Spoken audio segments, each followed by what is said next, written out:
Welcome back, guys, to the final third podcast. As you can see, today is just me and Hassan. Unfortunately, Khaos is ill today, so we've had to do it on online again. We will be reviewing the match week 29 games, the midweek games. There were some big games in terms of results and how it affected the Premier League table, whether it's the top four race or even the relegation battle. So yeah, before we obviously get into the results though, I need to reveal the player from the last video, and it was Wilson Palacios. So let us know if you got that in the comments down below. And of course, we'll review. I'll do the new quiz at the end of the video.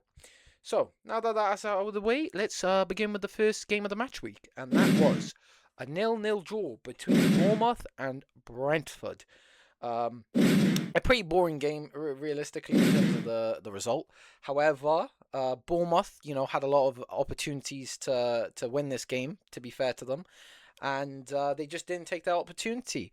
I feel like this is a recurring theme now for a lot of the games, Bournemouth games. We even talked about it in the last video, if you remember, Hassan, about how Bournemouth really need to start taking their chances that they're creating. I believe they had about like 5 shots on target this game. Let me just get the stats up. Two on target and 13 shots in total. Sorry, yeah, 2 shots on target, 13 in total. But Yeah. yeah, again, just not converting enough chances again. Being a big problem for Bournemouth. They're still, sit in a good position in the league, which is good. And I guess a point's not the end of the world. Still decent, especially against Brentford. They're a good team. And Kelleher, to be fair, he's a great keeper and made some good saves, to be fair to him. Yeah, what's your thoughts on Bournemouth anyway this season? They obviously had a little of a shaky period when Semenyo left the club, but, they've started to recover a bit. So what's your thoughts on them so far? To be fair, yeah, it's not the best result. Obviously, getting a draw at home for them is Mm, not ideal. But I do think because they'll concede a lot of goals a few games ago, the 4-4 against United, for example, and a bunch yeah, of other games too, they were having big losses. So the fact they've kind of stabilized and not having, terrible losses like that is a good thing. yeah, However, as you've mentioned, conceding or not getting the results and seeing the game out is a big issue for them. And as you said, that's mainly down to the finishing. And to be fair, from this game, we've criticized Evan Olsen for a few games now. yeah. But I don't think this game he had many chances to score. I think it's more Tavernier and Christie. And as you said, Kelleher obviously is a very good goalie, so he did keep Brentford in the game. But obviously, with the amount of shots they had and obviously the expected goals and big chances that they missed, they should be scoring at least a goal and getting a result from this game because Brentford, in comparison, didn't have as many chances. So yeah, I'd say it's very unfortunate for them, but it's been the tale of the season, to be fair. So I do think if they do work on the finishing and start to work on that, then they could definitely get more results in the future. But if it's 100%. gonna continue being an issue, it's gonna carry on having results like this for them. So yeah, so it's the only thing I can say pretty much. Yeah, and then obviously, quickly mentioning Brentford, they've had a great season so far, fighting for Europe at the moment, whether that's going to be Europa League or Conference League, we have to wait and see. But yeah, it's probably a better result for them from this game, getting another point and a clean sheet, so away from home. So yeah, it's a pretty good result, I think, for Brentford, and I think Bournemouth would be pretty devastated, unfortunately, for this result. But again, just need to start converting their chances. Yeah. So let's go into the next game. Now, the next game was Everton versus Burnley, and Everton won that game 2-0 at home. A great result for Everton, and yeah, another win at home for them, in the new stadium, which is good. Um, Another goal from Dewsbury Hall, who has been a massive player for them, and really, not only transformed that midfield, but really scored a lot of goals for them since he's come in. Been a great signing for them, and yeah, seems like he's found his club per se. And yeah, I mean, what did you think about Everton this game? In terms of the performance, how they're doing this season. Obviously, the transformation under David Moyes. Yeah, what's your thoughts on Everton this season so far? Yeah, I think they're playing really good at the moment. I do think obviously they've lost a couple of games to Man United recently and also to Bournemouth. But I do think overall they've been quite good. They haven't lost a lot of games. They've been getting points here and there. So I do think they've started to become a bit better now. Because I Mm, think the main problem, like halfway through, the current like around 14 games or so, they weren't really getting wins or draws. Like they were losing a lot of games. So now it looks like they've gone back to how they were at the start of the season. And I think it's obviously bringing obviously the players that have come back now from AFCON and whatever. So I think now they start to integrate and become a better team. And certain players have started to become really influential, like James Garner, for example. Yeah, He was really good this game, got an assist. So yeah, like players like that need to step up. Even though they haven't been, I think Garner was the best at the start of the season, but I yeah, think as the season's gone on, he's been very good. Especially that game against Forest, he was probably their best player by a mile. So yeah, it's great to see. I mean, obviously he was an ex-United player at one point, and we also we always saw the potential in him. So the fact he's doing at Everton now is it's good to see, obviously. yeah, But 100%. I think Dewsbury Hall as well is a very influential player for Everton, and Pickford too. He made some good saves too. Yeah, yeah, But 100%. I think with Burnley obviously they're going to be relegated. I think. Yeah, Y- unfortunately. yeah, I just don't think they have enough. They don't have what it takes to compete in the Premier League, and Everton just showed them the difference between a Premier League side and a team that's just struggling to stay in the Premier League. So, yeah, fair enough to Everton, and they're pretty high up in the table now. They're eighth now, and they're Yeah. not that far from Europe, as you said. So, I think if they start to get results, they could definitely be in like within contention of Well, Europe. yeah, I think at the moment that would be Conference League because I believe obviously top five's Champions League, sixth and seventh are Yeah, going to be the Europa League, and then the yeah, eighth spot's going to be Conference League. So they're obviously in contention for Europe, whether it's going to be Conference League or the Europa League. Um, they're eighth right now. To be fair. yeah, exactly. So that's Conference League, I think, Mm, at the moment. And I reckon even if they had someone like Jack Grealish, obviously he got injured, so he's out for the rest of the season. I think if they had yeah, him in, maybe they could push to go for Europa League instead. yeah, But yeah, they're still playing really great, and it's a big jump up since the start of the season. Because I remember they were playing really well, but in terms of their position in the league, they were still really low. But yeah, no, it's a great transformation from David Moyes, and obviously I know David like how he is, how he plays with his teams really well. Obviously, a West Ham manager, and yeah, he's a good manager, and I think Everton's really his club. Obviously, he had a stint there before where he did really well and got them Europe. So yeah, I think Everton is a great club for him, and I'm very happy to see him doing well because he is a great manager. I agree. Obviously, we'll quickly just mention Burnley, like you said. I think they're down and out. I don't think there's a really chance for them, and Hmm. I feel like they really don't like Scott Parker anymore, and probably want him out.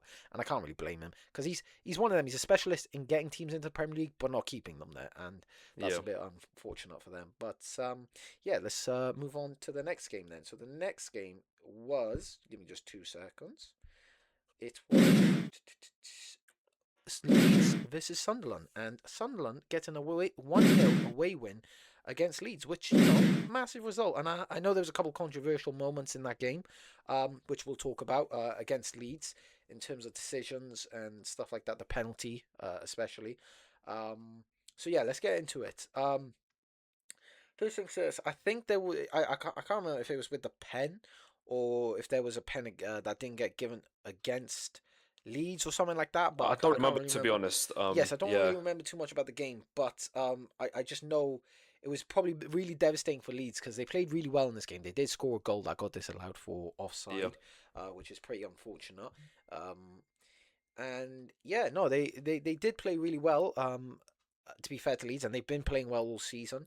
I don't want to say all season, but in recent, like probably last couple of months, I think Daniel Farker's really changed. He changed the formation and it's really rejuvenated that team really well, and they've gotten a lot of big results, and they're gonna probably stay in the Premier League, which is really massive because we've talked about before how the promoted teams always get relegated straight away, and Leeds are another team alongside Sunderland, funnily enough, who have come up and most likely are going to stay in the league, which is great to see, to be fair.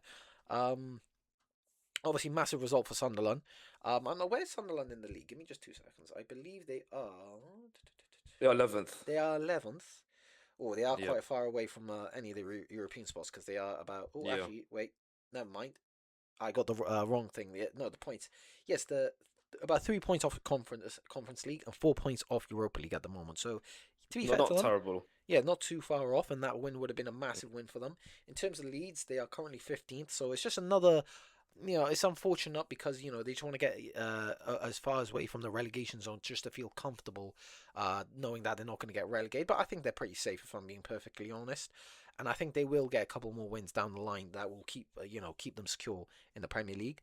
But yeah, no, it's a very devastating loss for Leeds, and I think they feel very hard done by the referee. But yeah, it's a massive win for Sunderland, especially away from home at Island Road, which is massive. So yeah, what was your thoughts on the game? Maybe Sunderland their season or Leeds in their season? Um, I mean, with Sunderland, obviously at the start of the season, they were very impressive. Yeah, I do think over the games, I think they've collected a lot of draws. I don't think they've had very convincing results. Obviously, the team that's been recently promoted, and they're not going to be good every single game. They've still got inexperience to, be at the yeah, Premier League because Sunderland as a football club has not been in the Premier League for a very long time. And when they've been in the Premier League, they usually go down not too long after. yeah, So I do think for what they've achieved this year, I think they've done pretty well. The fact that they're this high up in the table shows that they're still competing against certain teams and trying to get results here and there. It's not a team that's fighting for relegation, and they're comfortably like going to stay in the Premier League. I think so. 100%. I think it's still a great achievement for them, regardless of some of the draws and losses they've got here and there. As with Leeds, though, I do think it's very disappointing for them because obviously they played really well this game, and they've been playing really well this year in general, and got some impressive results. This will probably knock down the confidence a little bit because certain things not going their way, and just not getting the result. But I think if they carry on playing good football, eventually results will come to them. The one thing is, as a team, you shouldn't give up and you should carry on to try and get results. And the fact is, they're playing well, and that's already a good sign. So if they continue doing that, I'm 100%. sure the results will start coming to them. Great, great. Yeah, so that's a good analysis from you. Let's move on to the next game, and Yes, probably the biggest upset in the match week. 2-1 to Wolves against Liverpool. love to see it. Yeah, massive shake up in the top five race. Obviously because Liverpool are going for that. They are currently in the league. Let me just double check. They are now sixth. They've dropped out of the top five because of that result. Chelsea have now overtaken them by, well, they're on level points, but in terms of goal difference. So that was definitely a massive result in terms of the top five race. Um, and not just that in general, but in terms of the way Liverpool have been performing recently, I think it's very a good reflection on the way they've been. Like, there's been games where they've been very dominant, and for example, the West Ham game they won 5-2, and you would have thought they'd come into this game, pretty confident and be. I think a lot of people were quite confident that they would win this game, and obviously it's a massive upset for them. They've lost against Wolves, and in all fairness to Wolves, I know we've said it all season, they actually haven't been that bad. Like as bad as like they are, the position they are in the league and the points that they have, they've genuinely played really good football, and their biggest problem was just getting over the line. However, in this game, they managed to get over line in literally the last minute of the game, pretty much. I think it was definitely a mistake from Kanate, if I'm being honest. I don't know why he was trying to basically mark the same or defend the same player Van Dijk was playing, marking and defending, when there was quite literally a player in acres of space on the other side of the pitch where he should have been. I think it was a massive mistake from him. Gave him way too much space. Obviously, the finish was great as well. And yeah, it's a massive win from Wolves. In terms of their hopes for anything, in terms of staying in the league, I don't think it's going to be, pretty. I don't think it's going to make much of a difference, unfortunately, for them. I think, quite frankly, they are down and out. But they're still, I think they're still having a massive impact on the league itself in terms of just ruining other teams' Yeah. season, whether it's I'm up for it. Liverpool or other So long as teams. they, I mean, we played United now. I mean, they've played United twice now. So long as they Yeah, keep, I mean, they've ruined Liverpool's season pretty much for yeah, top four. pretty much. So if they ruin Um, the other ones, I'll be happy with that as well. Yeah, no. So they've obviously, even though they're not going to really get anything out of it, they've managed to impact the league itself still, through just ruining Liverpool season, like you say. Yeah, and they can And come out of it, yeah, feeling confident and happy. Anyways, it will definitely build confidence in the players for the championship. Maybe they'll get back up to the Premier League, and I'm sure. I mean, I don't think the team is that bad for a Premier League side. I just think some stuff has happened mentally with the yeah, players. The manager getting sacked and whatever, and losing a mm, lot of big crucial players. So obviously that's going to affect any team. And Wolves have tried their best. They, as you said, they played really good football. It's just they're not been fortunate with the results. yeah. I mean, they got the two players in midfield, and then they also got Mateus and Mane, and it seems like they'll probably be gone in the summer if we're Probably. being perfectly honest. It's just the history of these kind of clubs. Yep. first of all, these players that we're talking about, they're not championship level, and they're not going to accept being a championship player, right? So they're definitely going to want that big move, and there's going to be a lot of clubs after them, especially those two midfielders. Wouldn't be surprised if they end up going abroad to like the league or something. They're great players, and even Mateus Mane is a young player. I wouldn't be surprised if he had rumours about Man United. I think that'd be a great signing for them. And yeah, no, again, a great result for Wolves, awful result for Liverpool, and probably the biggest upset in the week. So let's move on to the next result. Now, the next result was a massive result again in the top five race. It was Aston Villa 1, Chelsea 4. A crazy Chelsea absolutely smashing Villa. João Pedro getting a hat trick, I believe his first hat trick for Chelsea. Not sure if it's his first hat trick in the Premier League. Obviously, he was played for Brighton and Watford, so maybe he got a hat trick beforehand. But yeah, no, it's a massive win for Chelsea away from home. Even Palmer got a goal himself as well, who has been under a lot of criticism, not just from the media but us as well. We obviously criticised him. Finally getting another goal, and yeah, I don't know what it is with Villa. I have a friend in uni who is a Villa fan, and yeah, it seems like even he's lost a lot of confidence and doesn't really want to watch Villa anymore. He has no hope. I was just talking to him about, why not, I'm sure they'll put all eggs in one basket for the Europa League, and he was saying he's not hopeful for that. They got Lille next, and yeah, he doesn't seem quite confident in that game, which is, it's mad to say, because you look at the team that they have, and it's a good first 11, but I think the biggest problem that they have or had this season is the depth. Yeah, we talked about January having to be a massive time for them, to invest in some depth, because they do get injuries, and the problem with them is when they get injuries in certain places, it's just going to derail the season, and unfortunately, that's what's happened to them. And yeah, no, it's just been that's an awful result for Villa. Ollie Watkins having chances to score and just didn't take them. And yeah, I mean, what's your thoughts on Villa this season? Really, what's your thoughts on them in the recent moments? Do you think they'll get top five, or do you think this is it? You think they'll drop out of the top five and be out? I mean, I think based off the last few games, they've completely capitulated and fallen off, which is unfortunate, because they look like they're competing for the title. Like, that must be one of the biggest fall-offs I've seen from any team, like, during a title race. And as you said, it is down to depth, because you see a lot of the players that are starting, they are players that play every week, pretty much, because they don't have better players on the bench. And obviously, when you put on a worse player on the pitch, it's going to affect the whole team, and the team isn't going to be firing on all cylinders, which is like it's testament to the Premier League, because if you don't have good squad depth and you don't have quality on the bench, then the manager's not going to trust his options, and you're going to tire out these players. So even if you get a result this game, the next game, because your players have played 90 minutes and you play the next game, they're not going to be as fresh as they were from that last game. Yeah. So it's unfortunate, but this is the story of the Premier League. If you don't invest big, then you won't do big in the league. So yeah, it is what it is. I mean, but you got to give credit to Chelsea. João Pedro again, hat trick, obviously very impressive. Against a team like Villa, obviously Martinez has been a very hard goalkeeper to score against this season. I don't think So the fact that he put three against them is very impressive. And Palmer obviously scoring. I've been critical of Palmer, not because he's a terrible player. I just think he's overrated. I think he's only had one really good season, and maybe one good season probably. But other than that, I just think he needs more time to prove himself. I mean, it's good that he got the goal this game, but I think Chelsea fans are overing him a bit too much. One thing I will say is he played on the wing this time, and this is a position he's been wanting to play all season, but wasn't really given the chance. And now that he's been given the chance, he's got a goal, which is obviously shows how much better he is on the wing. And maybe that's, if that goes forward, if he goes going forward, if he starts playing on the wing a lot more, then maybe he, reignites that form that he had in that first season that he had at Chelsea. But I think he has the talent, has the potential, and maybe he's just not being utilised correctly.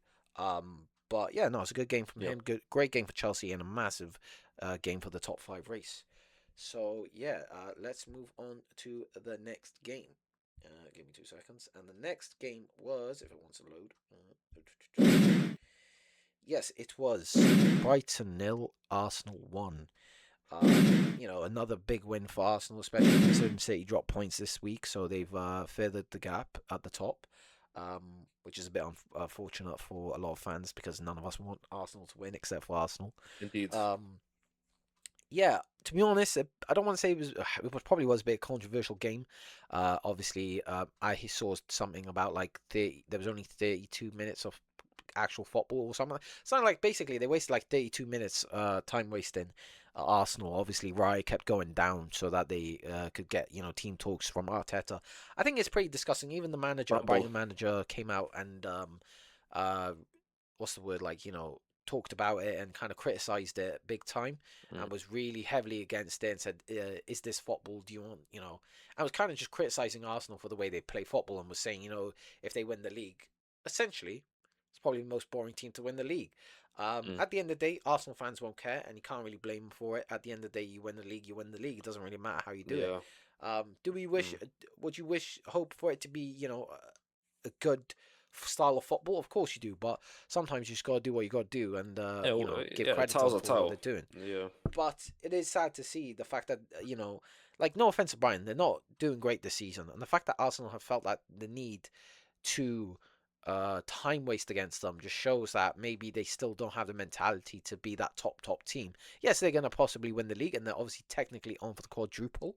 However, I mean, like going forward, whether there'll be a dominant force in the league is yet to be seen. I think once City and Liverpool both, and maybe even Man United, start to, you know, um, give them a couple more transfer windows, I think that Arsenal will, have really fearsome competition, and I don't think they will be able to dominate the league anymore. I think this is going to be their best opportunity to win the league, and I don't think they will go on to win another like two leagues or something like that. I think it'll take them a while to win another league after this. But yeah, no, unfortunate for Brighton. Then again, I guess they don't really have a good enough team at the moment. They're not really playing great themselves this season. Probably under Yeah. par for them for their standards. But what's your Yeah. thoughts, Hassan, on the like Arsenal and yeah, just Mm. if they're going to win the league? Um, yeah, I think this is a very good win for them. I mean, I do agree with you. I don't think it's a nice way to win a match, like not in that fashion. But sometimes you gotta do what you gotta do. You gotta play the cards in your favor, even if other people do not like the tactics they use. I'm not a fan of the tactics that they used to win this game, and not just this game, but many other games before. But I think Arsenal are just not very confident of themselves to score goals from open play or to use the time to the advantage. They just rely on, I say set pieces. Obviously, I mean everyone knows Arsenal relies on set pieces. But also when they do get a goal, it doesn't feel like they go for the jugular. It feels like if they feel I get what you mean, yeah. comfortable defending and whatever, they will stay defensive. But if they get that goal, like a lot of teams do, they go for the second goal, and Arsenal Mm. sometimes don't attempt to do that. You know what I mean? Because in this game, they only had two shots on target and 7 shots in total. Brighton had way more chances, and possibly could have won this game if they were more clinical. But that's just the way of Arsenal. Haram ball, everyone knows about it. So yeah, I mean, it's unfortunate. I mean, I do think Arsenal might be one of the worst teams to win the league, not because of the team itself. Like, I think the team itself, if I don't know if it's Arteta's fault. I mean, obviously he's the manager, so he decides the style of football that they play. I Yeah. do think the players themselves are actually really good players, but it's just the way Arteta wins these games and has managed the wins and got this far. It's just not a nice fashion. I It's hate Man boring to City, watch. but yeah, 100%. Like I hate Man City with a passion, right? But at least when they win games, it was convincing wins, and they Exciting just to watch. dominated teams. Yeah, of Yeah. course they dominated teams. So obviously, I do have respect for them in that regard. And with Arsenal, you can't really respect them because the way they win games is not admirable whatsoever. Yeah, that's fair enough. Like Arsenal fans won't give a shit because they've got a 7 point gap now at the top, feeling probably pretty comfortable. We Yeah, criticize them pretty much every week, and then they always come back and prove us wrong. So you got to give them credit for that. Especially when we criticize their mentality, and then the players, prove us wrong with getting results week in week out. But yeah, no, it's a bit annoying to see, especially the way the game went. But it is what it is. Let's move is on what it to the is. next game. Now, the next game was actually my team. Fulham versus West Ham. West Ham win 1-0 away from home and get a clean sheet, which is not something that I can often say, if I'm being honest. One thing I do. So let me just get straight into it because this is my team and I Of obviously course. watched the game. Go Um, ahead. first thing I want to start with is, to be honest, and unfortunately it's going to be a bit of a negative, even though we won the game, but the refereeing was a bit shambolic, especially at the start of the game. I do not know how on God's green earth they did not give that handball against Alex Iwobi. The ball's hit him here, It's hit him here, and it's not even like he's like just stood there and it's hit him. He's literally gone like that. Yeah, he's gone into the ball. It's hit him there, and they said no handball with VAR. I've a lot of people criticize VAR and say they want VAR out of the game. Thing is with me, I think it's a great tool. I think the execution has been poorly done. Right? I think it's just biasness. I think it's also because, obviously Yeah. certain referees are not fit enough to use VAR or just be a referee in general. This is the thing. The people that are using VAR don't have the experience themselves. So the problem is you're getting people who are on VAR who, if it was on the pitch, they couldn't make the decision. So even with VAR, they still can't make the decision correctly. And sometimes you feel like they're Yeah. just trying to back their friend, and it's really annoying to see because I think it is a great tool, and if referees just knew how to use it properly, it genuinely could make this. It would make the Premier League a better product. But unfortunately, the way it's being used is just made it, worse. Makes it slows down the game. And yeah, it's just a It's waste of time frustrating because yeah, referees are human, right? The referee on the pitch is obviously a human, right? You use yeah, VAR, like the technology, to reduce that human error. So the fact that you use VAR to reduce human error, but there's still human error from using VAR, makes no sense because you're trying to eliminate the one problem that you're trying to eliminate, right? And then you cause another problem problem. as a Yeah. result of it. You know what I mean? So it makes no sense. Yeah, but let's get on to the positives of the game. Obviously, West Ham Yeah. won 1-0. Not only that, we got a clean sheet, which is massive. I want to give a shout out to Mads Hermansson. Obviously, he had an absolutely awful start to his career at West Ham. The first 4 games was absolutely horrendous for him, and got him straight out of the team because of it. And to be fair to Areola, I was pretty surprised when he got dropped out of the team. I thought he's a great keeper. I think he's, to be fair, one of the reasons we stayed in most of our games. And yeah, but Mads Hermansson, the one thing he does have on Areola is probably the composure with the ball at his feet, and yeah, it's just ball playing ability in general. But even then, he made some great important saves against Fulham. I remember towards the end of the game, it was against Castagna. He's volleyed it and pretty much, and he's managed to save it. Get down to his left and save it, and it was a massive save, considering the circumstances of where we are in the league and how important that win is for us. Obviously, we are now on level points with Forest, which is massive. Yes, we haven't gone above them, but we are now also one point away from Tottenham, who we'll talk about later. The same with Forest. Somerville, another goal. I believe it's 7 and 9. I might be incorrect saying that, but I'm pretty sure 7 and 9 now. He's absolutely, hit, just changed completely since getting that first goal against QPR, and he's been a completely different player. And what a player he's been since. He's literally carried us through certain games, whether it's this game, the game against Burton Albion, which is kind of sad to think that we needed a player like him to, win us that game. But nonetheless, he won us that game. And yeah, he's been a great player, whether it's doing that or even getting assists. And one massive change that's happened since we brought in since January is the defense.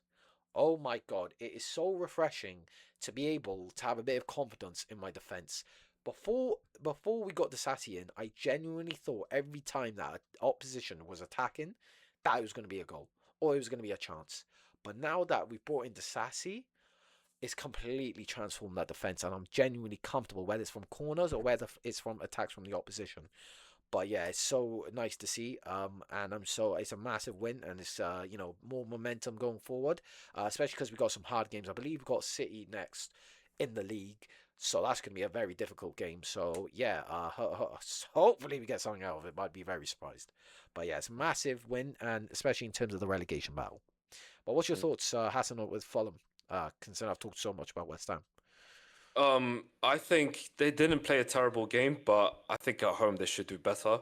Don't think there's enough, convincing chances for them to obviously grab the win. So fair play to West Ham. They did get that one goal, and they had a few chances as well to score. But I think West Ham's issue is still being clinical and scoring goals. I get it, mate. But defensively, obviously kept a clean sheet. That's really good. Obviously, credit to the goalie and the defense. I think the Sassy is essentially what West Ham needed. I've been saying it, a centre 100%. back who's a bit more athletic, who's quicker, and can get back because Mavropanos and the other centre backs, they're not as mobile. Yeah, Tadibo Yeah, and them lot, they're not really mobile, so they need someone who's a bit quicker, more athletic. And Disasi is still a young player. He's 27. I mean, compared to other centre backs, That's He's still not young. as old as That's them. still decent Yeah, young. he's still young. He played for the likes of Chelsea as well, so he's been at a fairly big club. So I think he has what it takes to do well for West Ham. Yeah. And obviously, Somerville, what a play, what a goal he scored. He's been a great player for West Ham, and I do like watching him play. He's a very exciting player to watch. And yeah, hopefully he does something. He carries on doing something good for West Ham and improves. I do think he's a good talent. And I don't know how old he is. He's 24. He's still a very young player, so he's Extremely still young. got a bright future ahead of him. And Mateus Fernandez apparently says here that he got injured towards the end. He had to be taken Yeah. off. Yeah, I don't I know think he was how on a bad the yellow. If injury I'm being is. honest, I don't even know if it was an injury. He Could be a was yellow knock, card, maybe. bro. To be honest, yeah. In terms of the decisions, again, there was two penalty shouts for them, which Mm, actually turned out to be fouls on us, which was quite funny. yeah. But yeah, because like yeah, it was crazy. It was crazy. But Mm, yeah, no, some crazy decisions in that game. But definitely, I think all of them ended up being the right, except for that handball. But yeah. they're lucky that we won that game in the end. Otherwise, I'd be going ape shit right now. But yeah, no, Yeah. it's a great win for us and a great win in terms of the relegation battle. So now let's move on to another game that definitely had an impact on the relegation battle, and that was 2-2 with Man City and Nottingham Even the race Forest. as well. Yeah.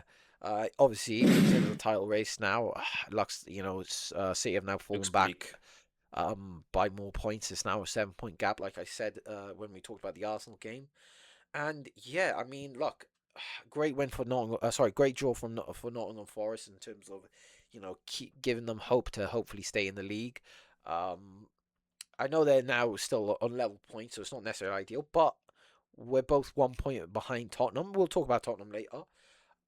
Yeah, Semenyo had a good goal. Rodri had a good goal. There were shouts for possible penalty on Rodri from Elliot Anson's foul, but it wasn't given. And yeah, to be fair, two great goals as well from Nottingham Forest. Really good goals from Gibbs White and Anson. The back heel from Yeah. Gibbs White was crazy. Um, Yeah. and yeah, no, obviously, Strike as well yeah, I'd definitely say from it's a better Henderson. 100%. Definitely a better Yeah. result for Nottingham Forest than it is for City, 100%. Of And to course. be honest, I'm quite pissed off that City drew this game. I really wanted them to win this game so that we'd go ahead of Nottingham Forest and just go the relegation zone for And they catch up to once. Arsenal as well. And yeah, so they could catch up to Arsenal. But unfortunately, they didn't, get over the line. Look, I don't really feel like, there's anything in terms of talk about in terms of Yeah. City's team. Obviously, we know how I mean, you good could their talk team about is. Haaland, to be fair. Yeah, we Haaland could missed a talk about few Haaland. chances as well. I Um, think he's been off it for a while. He's not been yeah. scoring as often as he was at the start of the season. Because Yeah. he was literally breaking records at the start of the season. He was Yeah. literally like, that was his best start to the season in a long time. So the fact that he's not scoring now is, not.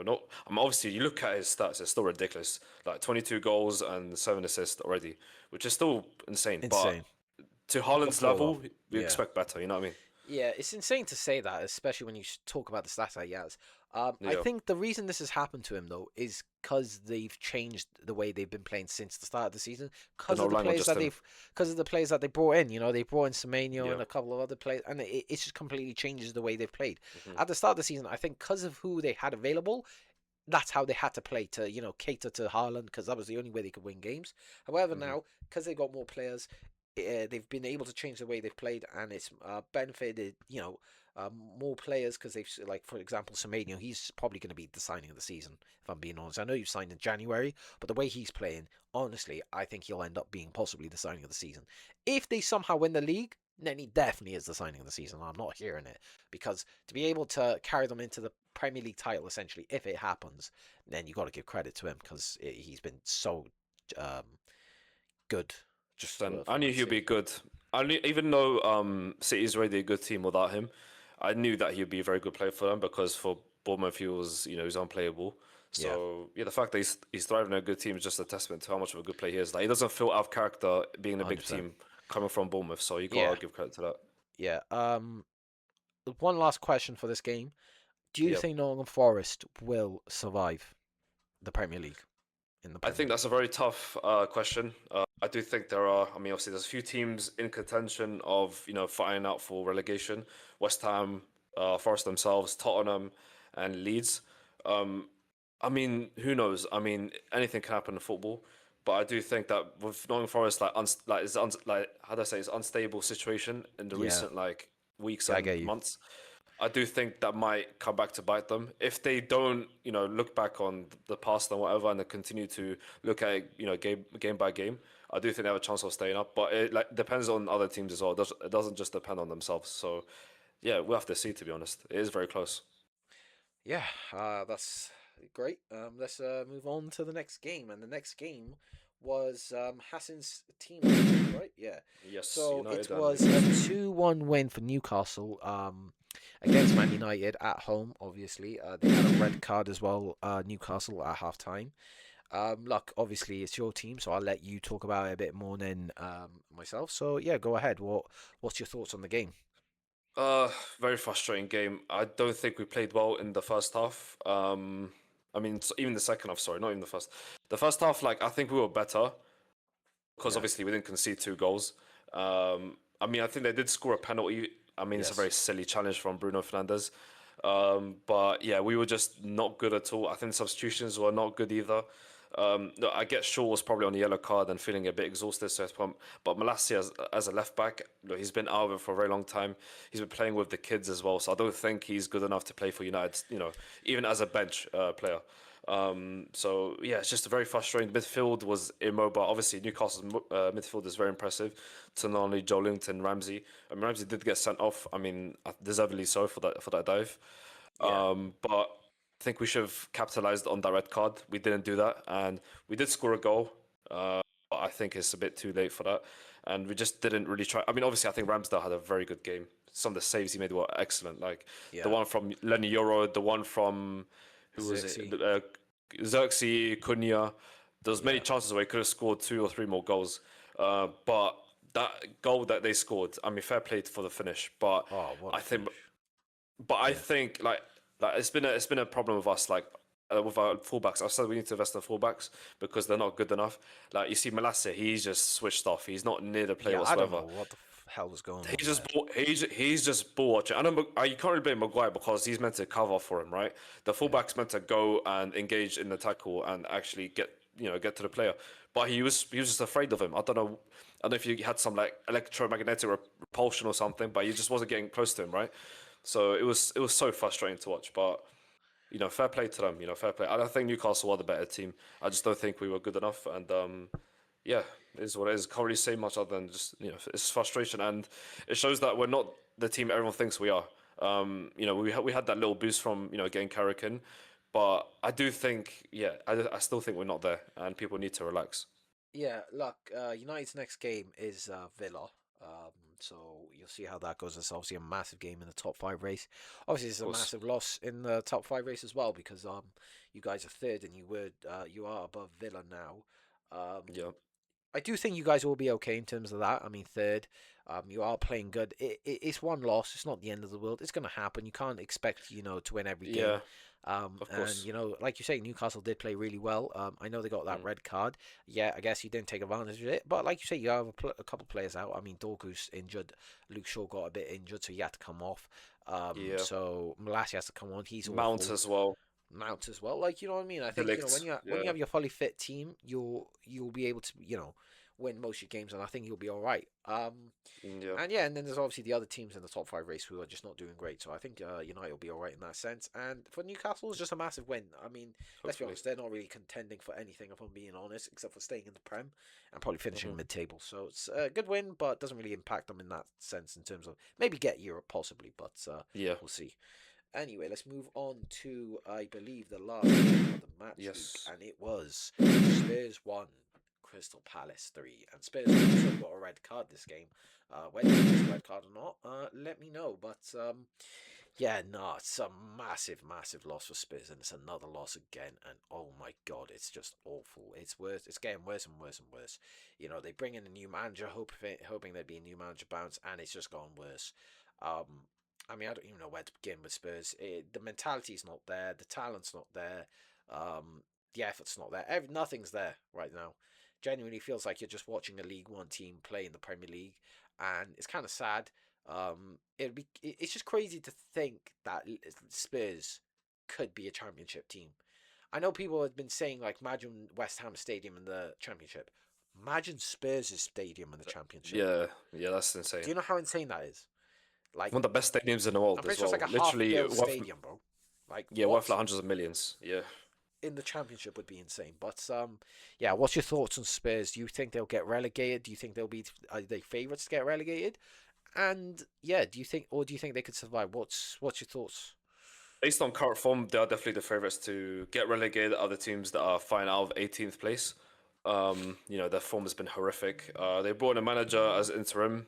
They don't respect him. They don't respect his style of play, and they don't play well enough. And it's just disgusting what some players do. You know what I mean? They don't respect the manager. They don't fight hard for the badge. They just they get a paycheck and that's it. They go back home. Look, there are some players in there that do try, but obviously in general, I think Spurs just have a terrible mentality.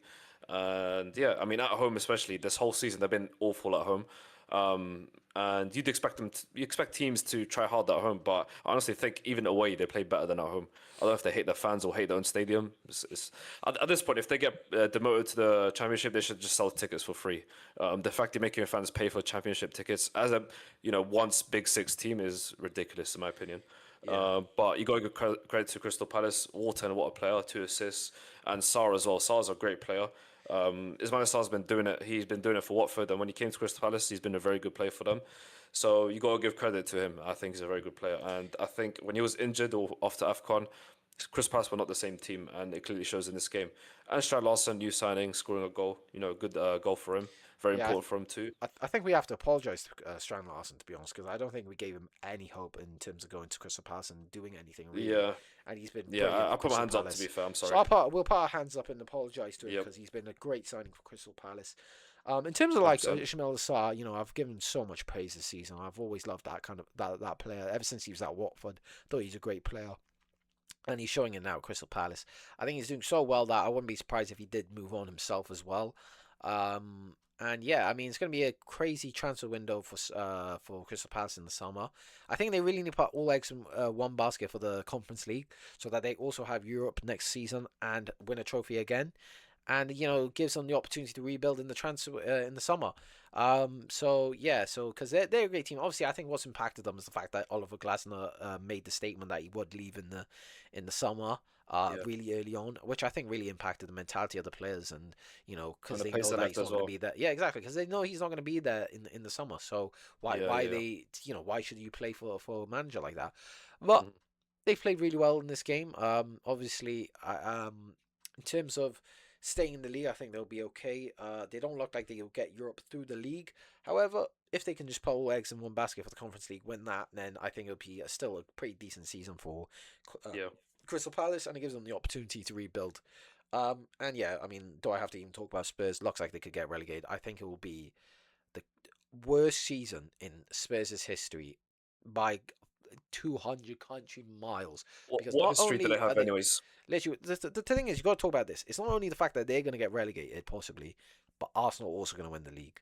I mean, if you're an Yeah, Arsenal fan, it's going to be the best season of your life. But if you're a Tottenham fan, it's the complete opposite, and I just don't see. I thought they'd win this game, and then they would give them a bit of momentum, but I don't know where they win anymore. And obviously Van der Ven got sent off, so that's not going to help them in the next game, who is yep, against Liverpool. That's going to be difficult, and I can't see them winning yep. that. Yeah, me too. But yeah, so that's all the Premier League matches for Match Week 29. Let us know your thoughts and whether you agree with any of our opinions, and give us your opinions. And yeah, so before we get into the quiz, I'll quickly just show you the leaderboard. Not sure what's looking like at the moment, but you guys can see right there. And yeah, so let's get straight to the quiz. And the first fact is he began his professional career in France with Lyon, but made his name in England after moving to London in 2001. The second fact is he was part of the Fulham team that reached the 2002 FA Cup final though they ultimately lost the match.